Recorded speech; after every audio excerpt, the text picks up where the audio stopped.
मैं बॉलिंग के लिए आया तो मैंने जब पहला बॉल किया तो वो 88 माइल पे किया मैंने। तो फिर ताहिर भाई थे, अल्लाह उनको बख्शे, वो ताहिर मुगल हमारे कोच थे, तो उनके पास वो स्पीड गन थी। तो उन्होंने जब देखी तो उन्होंने कहा ये तो 88 माइल आई है, तो उस समय यार मशीन ख़राब है या कुछ ऐसा कुछ हो गया। तो फिर उन्होंने आके भाई को बुलाया कि यार ये आके भाई इसको चेक करे ज़रा, ये इसकी स्पीड इतनी आई है। फिर आके भाई ने मुझे बॉल दिया, आके मैंने कहा दूसरा बॉल करो। तो जब मैंने दूसरा बॉल किया वो मैं 90 माइल पे कर दिया। तो फिर आके मैंने कहा तीसरा बॉल करो, तो वो तीसरा जब मैंने बॉल एक जीप काली होवे नहीं स्पीड 40 बीट इंटेंस वाली फिर गम सेट आ। Welcome back to our channel ਜਿਹਨਾਂ ਮੈਂ ਪੰਜਾਬੀ ਰੇਡੀਓ ਐਕਸਟਰਾ ਤੇ ਮੈਂ ਤੁਹਾਡਾ ਦੋਸਤ Ranveer Singh. So today we are gonna react a video ਜਿਹਦੇ ਵਿੱਚ ਆਪਾਂ ਗੱਲ ਕਰਾਂਗੇ the incredible rise of Haris Rauf. ਸੋ ਹਾਰਿਸ ਜਾਂ ਹੈਰਿਸ ਜਿੱਦਾਂ ਵੀ ਹੈ, ਸਭ ਦਾ ਆਪਣਾ ਆਪਣਾ ਸਟਾਈਲ ਹੈ ਕਹਿਣ ਦਾ, ਲੇਕਿਨ ਹੈ ਉਹ ਹਾਰਿਸ, ਠੀਕ ਹੈ। ਸੋ ਵੇਖਦੇ ਹਾਂ ਵੀਡੀਓ ਬਿਨਾਂ ਕਿਸੇ ਦੇਰ ਤੋਂ। ਚੈਨਲ ਕਰੋ ਆਪਣਾ ਸਬਸਕ੍ਰਾਈਬ। ਵੀਡੀਓ ਲੰਬੀ ਹੋਏਗੀ ਸੋ ਦੋ ਪਾਰਟਸ ਦੇ ਵਿੱਚ ਦਿਖਾਂਗੇ। This is the story of a boy who on the most important day of his life arrived late and almost never made it. Oh man, through the already locked gates of his destiny. I think it will be emotional story. Day one though maybe started. The summer of 2017. Three boys found themselves on one of the busiest roads in Pakistan, the Grand Trunk Road, heading from Islamabad to Gujranwala to go on an open cricket trial. They arrived late and the gates were shut, but their minds were set on making it in. They found their way to an unmanned entrance, broke the lock, and joined thousands waiting for their turn in the nets. Okay. The boys made it through the initial rounds, but only one made it to the final round of the day.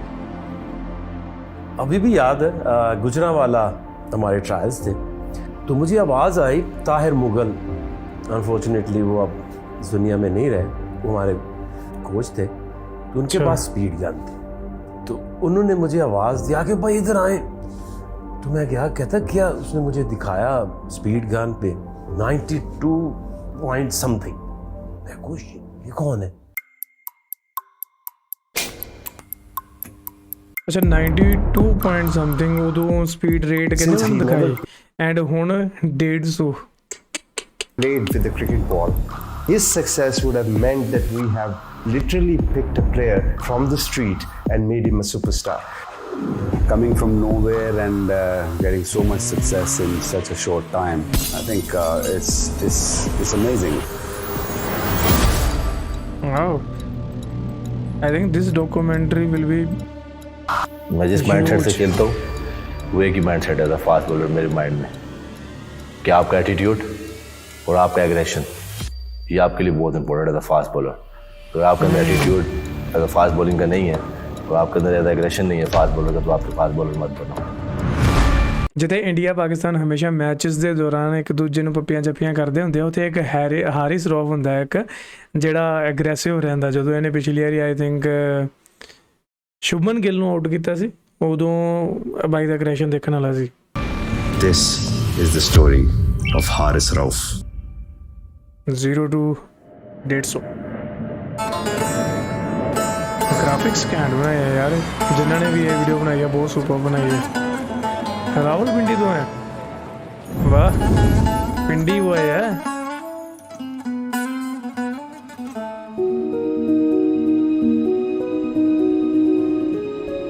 ਜ਼ਬਰਦਸਤ video ਲੱਗ ਰਹੀ ਹੈ।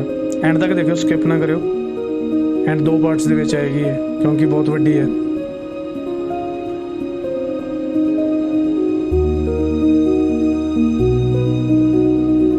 जी यार जी क्या हाल है? ठीक हो? सब फिट फाट? कमे थे? ਘਰੇ ਆਇਆ ਬਾਈ ਹੈ।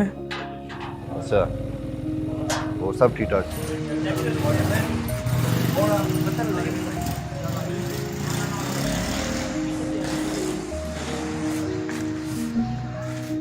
मैं 4-5 साल का हूँ या 6 साल का आप कह दें, तो तब से मैं हर तरफ क्रिकेट खेलना, कभी छत पे खेली, कभी मोहल्ले में खेली, कभी एक जगह से हमें रोका, फिर हम दूसरी गली में चले जाते थे, दूसरी गली में रोकते तो वहाँ से हम तीसरी गली में चले जाते थे। आ जाते थे छत पे एक एंटी होती थी, वो हमें मना करती थी, कहती यहाँ पे मत खेलो। उसके सामने दरवाजा था तो वहाँ पे ठा करके बॉल लगती थी, तो वो क्या थी और गाली गाली निकालती थी, हम भागते थे वहाँ से। ये बेसिकली मुझे बॉलिंग कराने देते नहीं थे, क्योंकि ये मुझे कहते थे बट्टा मारता है। ओह जो तेज बॉलर होता था वो कहते थे बट्टा मारता है, क्योंकि खेला नहीं जाता था इनसे। हाँ।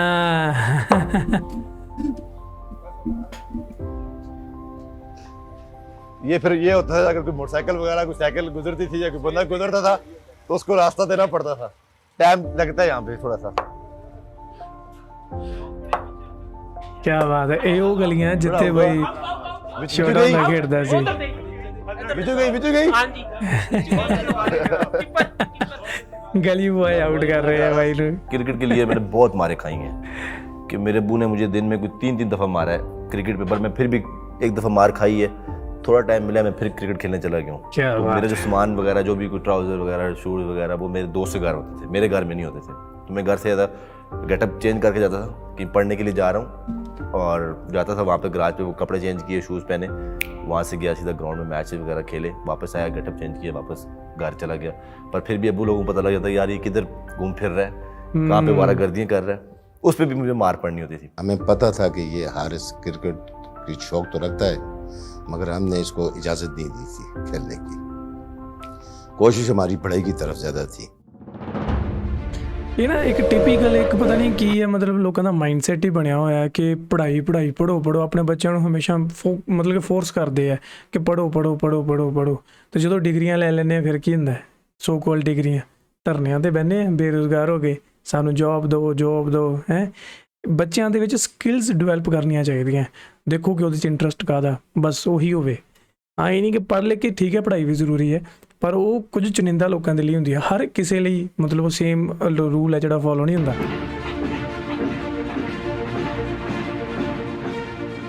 ਕਿਲਾ ये 93 born है। One of 7 children, Haris was the eldest son of a welder, whose main aim was to provide food for the family. Anything beyond that was a luxury.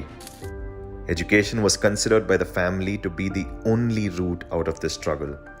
Pakistan में तो सबसे बड़ी स्ट्रगल क्या है, वो फाइनेंशियली तो है कि जब आपके प्रॉब्लम्स हों, रहने के प्रॉब्लम्स हों, खाने के प्रॉब्लम्स हों, तो यही तो एक स्ट्रगल होती है। जितनी वो हमें सैलरी मिल रही थी उसमें बमुश्किल हम घर ही अपने बच्चों के पेट ही पाल सकते थे। ये घर था मेरा, और इस घर में मेरी पैदाइश है, और यहीं से बड़े हुए हैं, और इन्हीं गलियों में मैंने खेला है। ये मेरे कमरे की खिड़की है, यहाँ पे मैं रहता था।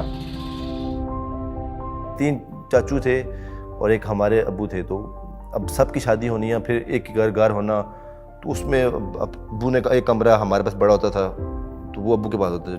बाकी की शादी जब नहीं हुई थी तो हम वहाँ पे रहते थे। तो एक की शादी हुई, अब्बू ने वो कमरा छोड़ा, दूसरा लिया, छोटा लिया, तो करते करते कमरे सारे, जब सब मेरे चाचुओं की शादी हुई तो अब्बू ने सारे कमरे उनको देना शुरू कर दिए, जो अच्छे कमरे होते थे। तो इवेंट्स के हम वहाँ पे आ चुके थे कि हम किचन में भी सोना शुरू कर दिया था, कि ऐसे भी हालात थे हमारे। मुझे पता था कि हमारे जैसे लोगों के बच्चे आगे नहीं जा सकते। नहीं So अंकल the जी question remained, could cricket ਹੁਣ ਦੇਖੋ ever ਕਿੱਥੇ be ਤੁਹਾਡਾ their ਮੁੰਡਾ। way out? अंडर 18, अंडर 16 इस चीज़ का मुझे कोई इल्म नहीं था कि अंडर 19 भी होती है, अंडर 16 भी होती है, मुझे कुछ नहीं पता था इसके बारे में। जब मैं डायमंड ग्राउंड के पास हम शिफ्ट हुए थे तो वहाँ पे फर्स्ट क्लास क्रिकेट होती थी, तो तब मुझे पता चला कि यार हार्ड बॉल, मैंने देखी लाइव क्रिकेट, यार हार्ड बॉल क्रिकेट भी होती है। तो मैं वहाँ पे जंगले पे पास खड़ा होता था, सामने फर्स्ट क्लास क्रिकेटर खेलते थे, आते थे इंटरनेशनल मैच प्लेयर आते थे, उनको देखता भी था। बट ओबियसली बात है, एक घर से स्पोर्ट नहीं थी, उस क्लब में जाके नहीं खेल सकता था, टेप बॉल ही खेलता था। बट टेप बॉल ऐसा खेलता था कि एज अ प्रोफेशनल खेलना शुरू कर दी। Tape ball cricket, arguably one of the world's most exciting and competitive versions of street cricket. In the late 70s, early 80s, Karachi street cricketers started wrapping electrical tape tightly around a tennis ball. The heavier weight mimicked a hard ball, but it was cheaper, easier to replace when lost or damaged, and did not harm people or any property. Over the next decade, it spread into every corner of Pakistan, with circuits where it was played professionally. More importantly, tape ball cricket was credited for the never-ending supply of fast bowlers to the national ਅਸੀਂ team. ਖੋਜ ਕਿਹਨੇ ਕੀਤੀ tape ball the? Almost every fast bowler, from Wasim Akram to Waqar Yunus to Shoaib Akhtar, played tape ball cricket growing up. Today, playing in tape ball tournaments can be a lucrative pursuit. Players get to play highly competitive cricket that are sponsored. and offer good prize money. A top-ranked tournament can easily fetch a player 50,000 rupees or more on good days. वाह, to be honest बताऊं तो मैं tape ball इसलिए खेलता था कि मैं अपनी पढ़ाई के लिए ना पैसे निकाल पाता था। कि मैं उस टाइम एक यूनिवर्सिटी में पढ़ रहा था, तो उसकी फीसिस वगैरह मैं मैनेज करने के लिए, कि ओबियसली बात है मेरे वाले साहब तो इतने वो थे नहीं कि वो मुझे पढ़ाते। तो जब मैट्रिक में था, तो मैट्रिक से बाद मैंने, जब मैं गया बाज़ार में भी काम करता था, फिर मैं निम्को भेजता था बेसिकली। तो वो पैसे मुझे संडे में काम करता था जस्ट, बाकी मैं पूरा वीक में स्कूल और अकेडमी में जाना आना, और जो संडे का था वो मैं निम्को भेज के अपनी स्कूल की फीस अरेंज करता था। तो फिर जब यूनिवर्सिटी में गया तो ओबियसली बात है उसके हर सेमेस्टर बाद आपको 70,000 80,000 रुपये देना पड़ता है, तो वो मैं वहाँ से इतना तो कमाता नहीं था। फिर मैं टेप बॉल से मुझे इतने पैसे मिल जाते थे कि मैं अपनी इजीली 6 मंथ की जो सेमेस्टर की फ़ीस है वो मैं निकाल लेता था। जो आपके जो एज अ प्रोफेशनल जो पाकिस्तान में टेप बॉल खेलते लड़के, वो इतने इजीली पैसे कमा लेते हैं कि वो 2 लाख 2.5 लाख रुपये अपना बचा लेते हैं महीने का। तो वो इतने पैसे मेरे पास बहुत इनफ होते थे कि मैं जिसमें अपने घर अम्मी को भी दे देता था। अब्बू को नहीं पता था कि मैं टेप बॉल के पैसे इतने कमाता हूँ, किसी को नहीं बताया कि मेरे पैसे कमाता हूँ। बट ये कि उनको ये अम्मी को ज़रूरत पड़ती तो अम्मी को मैं दे देता था, बाकी मैं अपने संभाल के रखता था कि यार कहीं इन्वेस्ट कर लूँगा। वो भी सोच माइंड में थी कि यार इन्वेस्टमेंट करूँगा, क्योंकि अम्मी का एक ड्रीम था कि घर बने हमारा।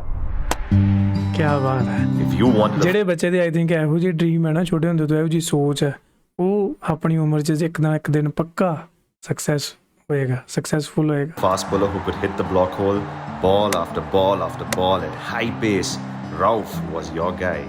He was only ever a phone call away, ready to roll. पूरे पाकिस्तान में जाके खेलना, फिर डिफरेंट हर बंदा मुझे बुलाता, गाड़ी मेरे घर के नीचे खड़ी हुई है, लोग आते ये पिक्चरें खिंचवाना, फिर वो हर आप बात जो मुंह से निकालते वो पूरी करने की कोशिश करते थे, जो भी आपको स्पॉन्सर्स बुलाते थे। तो वो एक नशा चढ़ चुका था एक दिमाग में कि यार ये डिफरेंट है। बट मुझे एक पता था, रियलिटी का मुझे पता था कि इसका एंड है और इसमें इसका कोई इतना फ़ायदा नहीं है। इस चीज़ का मुझे 100% पता था, क्योंकि जितने भी प्लेयर जो टेप बॉल के गुजरे हुए सबको मैं जानता था। बट वो आज कहाँ पर हैं, किस तरह वो मुश्किल में जीते हैं लाइफ, वो मुझे पता है। तो मुझे उस चीज़ का आइडिया था, बट मैं उस टाइम कोशिश ये कर रहा था कि मैं किसी जगह नौकरी पकड़ लूँ कि अपनी फैमिली को सपोर्ट कर सकूँ, एक पक्का परमानेंट किसी जगह सेट हो जाऊँ, और फिर मैं अपनी फैमिली के लिए जितना सपोर्ट कर सकूँ उसको, वो मेरे माइंड में चीज़ें थी। क्या बात है। Haris would eventually leave tape ball cricket behind, as he always knew he would, only to take it one step further. All he needed was a push in the right direction. This push eventually came when his friend convinced him to go for hardball cricket trials that were to take place a few hours from his hometown.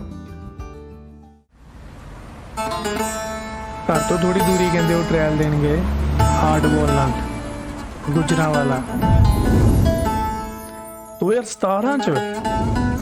ਓਹ ਮੈਨੂੰ ਲੱਗਿਆ ਕਿ 2010 ਦੇ ਕਰੀਬ ਇਹਨਾਂ ਨੇ ਕੋਈ trial ਦਿੱਤਾ ਹੋਣਾ, इंटरनेशनल ਚ आए होने। किसी को भी नहीं पता था कि मैं यार ट्रायल देने जा रहा हूँ। बस सुबह उठा, नाश्ता भी नहीं किया, बस बैग उठाया, शूज़ पहने, स्पैक्स भी नहीं थे, जो जिसमें टेप बॉल में जो बॉलिंग करता था ग्रिपर्स में, बस वही उठाए और वो उस पर चल पड़ा। फिर जब वहाँ पे पहुँचे तो 11 साढ़े 11 के राउंड अबाउट इतने कोई बज चुके थे। तो उस टाइम जो गेट वगैरह बंद कर दिए, वो हमें कहने लगे कि भाई टाइम ख़त्म हो चुका है, अब आप अंदर एंटर नहीं हो सकते, अंदर बहुत ज़्यादा बच्चा चला चुके हैं। तो फिर हमने कहा यार अब इतनी दूर से आए हुए तो कहीं रास्ता निकालते हैं। तो हमने भी देखा तो एक गेट छोटा सा लगा हुआ था, तो वहाँ पे एक छोटा सा ताला लगा था, तो उसको हमने यूँ झटके मारे और वो टूट गया। फिर वहाँ से हम सारे एंटर हो गए अंदर। तो जब अंदर गए तो अंदर बहुत ज़्यादा बच्चा था, वाकई बहुत ज़्यादा बच्चा था कि उनको देखा जो मेरे साथ आए हुए थे लड़के, वो अपनी होप छोड़ चुके थे, यार इतने ज़्यादा बच्चे हैं यार हम कहाँ सेलेक्ट होंगे। मैंने कहा अब तुम लेके आए हुए हो ना, अब जाना नहीं है यहाँ से, ये अब इन बच्चों को मत देखो कि यार ये इतने ट्रायल देने के लिए आए हुए हैं कि तुम खुद ऐसा कुछ काम करो, जितने बच्चे हैं ना शाम को तुम्हें ये देखेंगे यार तब मज़ा आएगा। अब वो फिर मेरे साथ कहें जो हम लाइनों में लगे, ट्रायलें देने शुरू कर दी। फिर एक राउंड, दूसरा, तीसरा, चौथा, पाँचवा। मेरे जो दोस्त थे वो तीसरे चौथे राउंड में, दूसरे तीसरे में फारग हो गए, बैठे हुए हैं। अब वो मेरा इंतज़ार करे कि मैं किस टाइम फारग हो रहा हूँ ट्रायल्स में से। अब वो मैं तो ट्रायल्स पे अगला ट्रायल, नेक्स्ट ट्रायल, मतलब कि राउंड्स क्लियर करता गया। तो फाइनल राउंड में पहुंचा तो वो एक डिफरेंट सिनेरियो था कि उसमें अब हम 7-8 जो पूरे डे के जो बेस्ट बॉलर निकले हुए थे ना, उनका मुकाबला था। उनमें से अब उन्होंने 3-4 लड़के रखने थे, तो वो वहाँ पे स्पीड गन थी, तो स्पीड गन से वो फिर स्पीड पे वो बॉलर अपने रख रहे थे। जो 83 माइल पे, 84 माइल पे जो बॉल कर रहे थे लड़के, वो लग बैठा दिए उन्होंने, यार ये सिलेक्टेड है। अच्छा। जब मैं बॉलिंग के लिए आया तो मैंने जब पहला बॉल किया तो वो 88 माइल पे किया मैंने। तो फिर ताहिर भाई थे, अल्लाह उनको बख्शे, वो ताहिर मुगल हमारे कोच थे, तो उनके पास वो स्पीड गन थी। तो उन्होंने जब देखी तो उन्होंने कहा ये तो 88 माइल आई है, तो उस समय यार मशीन ख़राब है या कुछ ऐसा कुछ हो गया। तो फिर उन्होंने आके भाई को बुलाया कि यार ये आके भाई इसको चेक करे ज़रा, ये इसकी स्पीड इतनी आई है। फिर आके भाई ने मुझे बॉल दिया, आके मैंने कहा दूसरा बॉल करो। तो जब मैंने दूसरा बॉल किया वो मैं 90 माइल पे कर दिया। तो फिर आके मैंने कहा तीसरा बॉल करो, तो वो तीसरा जब मैंने बॉल किया वो 92.3 माइल पे बॉल था। तो फिर आके मैंने कहा बस तुम तो ज़रा साइड पे हो जाओ। जब आपको एक रॉ टैलेंट मिले जो कि 92 माइल्स पे बॉल कर रहा है, वो मोमेंट था, मैंने कहा चलो जी मकसद हल हो गया, हल हो गया। सुपर यार गाइज, वेट करियो अगले पार्ट दी, अगला पार्ट बनावांगे, नहीं तो वीडियो बहुत लंबी होनी है। किड्डी मोटिवेटेड स्टोरी है, जिन्हें भी ये डॉक्यूमेंट्री बनाई है बहुत ही ज़्यादा ज़बरदस्त बनाई है। ग्राफिक्स ਨੂੰ ਲੈ ਕੇ, ਪ੍ਰੈਜੈਂਟੇਸ਼ਨ ਨੂੰ ਲੈ ਕੇ, एवरीथिंग इज़ सुपर्ब। ਬੰਦੇ ਨੇ ਦੇਖੋ ਜਦੋਂ ਉਹਨਾਂ ਨੇ ਕਿਹਾ ਨਾ ਕਿ 88 ਤੇ ਕਰਾਈ ਹੈ, ਕਹਿੰਦੇ ਦੁਬਾਰਾ ਕਰੋ। ਅਗਲੀ ਵਾਰੀ ਹਾਰਿਸ ਨੇ ਕੀਤੀ 90, ਅਗਲੀ ਵਾਰੀ ਕੀਤੀ 92। ਦੇਖੋ ਹਾਰਿਸ ਦਾ ਜੋ ਇੱਕ ਮੋਟੀਵੇਸ਼ਨ ਉਹਨੂੰ ਕਿੰਨੀ ਜ਼ਬਰਦਸਤ ਮਿਲ ਰਹੀ ਹੋਣੀ ਹੈ ਕਿ ਹਾਂ ਵੀ ਹੁਣ ਉਹਨਾਂ ਨੇ ਮੈਨੂੰ ਦੁਬਾਰਾ ਕਰਨ ਨੂੰ ਕਿਹਾ ਅਤੇ ਮੈਂ ਜਿੰਨੀ ਸਪੀਡ ਨਾਲ ਹੁਣ ਬੋਲ ਪਾਈ ਹੈ ਮੈਂ ਇਸ ਤੋਂ ਵੀ ਜ਼ਿਆਦਾ ਸਪੀਡ ਨਾਲ ਪਾਉਣੀ ਹੈ। ਪਤਾ ਨਹੀਂ ਹਾਰਿਸ ਦੇ ਦਿਮਾਗ 'ਚ ਕਿੰਨਾ ਕੀ ਹੋਣਾ, ਕਿੰਨੀ ਡੈਡੀਕੇਸ਼ਨ ਹੋਣੀ ਹੈ ਇੱਕ ਆਪਣੇ ਉਸ ਪੈਸ਼ਨ ਨੂੰ ਲੈ ਕੇ, ਹੈ ਨਾ। ਇਹ ਤਾਂ ਕ੍ਰਿਕਟ ਦੀ ਗੱਲ ਆ, ਤੁਸੀਂ ਆਪਣੀ ਲਾਈਫ ਦੇ ਵਿੱਚ ਕਿਤੇ ਵੀ ਇਸ ਇੱਦਾਂ ਦੀ ਸਿਚੁਏਸ਼ਨ 'ਚ ਹੋਵੋ ਤਾਂ ਮੈਨੂੰ ਲੱਗਦਾ ਹਾਰਿਸ ਨੂੰ ਯਾਦ ਕਰਕੇ ਨਾ, ਉਹਦੀ ਇਸ ਐਨਰਜੀ ਨੂੰ, ਉਹਦੇ ਪੈਸ਼ਨ ਨੂੰ, ਉਹਦੀ ਇਸ ਡੈਡੀਕੇਸ਼ਨ ਨੂੰ ਯਾਦ ਕਰਕੇ ਤੁਸੀਂ ਆਪਣੇ ਮਕਸਦ ਦੇ ਵਿੱਚ ਕਾਮਯਾਬ ਹੋ ਸਕਦੇ ਹੋ। ਬਹੁਤ ਹੀ ਜ਼ਿਆਦਾ ਮੋਟੀਵੇਟਡ ਡਾਕੂਮੈਂਟਰੀ ਹੋਣ ਵਾਲੀ ਹੈ। ਅਗਲਾ ਪਾਰਟ ਹੈ ਜਿਹੜਾ ਦੇਖਣਾ ਨਾ ਭੁੱਲਿਓ, ਜਲਦੀ ਅਪਲੋਡ ਹੋਊਗਾ। ਚੈਨਲ ਕਰ ਲਓ ਸਬਸਕ੍ਰਾਈਬ ਅਤੇ ਵੇਟ ਕਰਿਓ ਅਗਲੇ ਪਾਰਟ ਲਈ। ਮਿਲਦੇ ਹਾਂ ਦੂਜੇ ਪਾਰਟ 'ਚ। ਸਤਿ ਸ਼੍ਰੀ ਅਕਾਲ।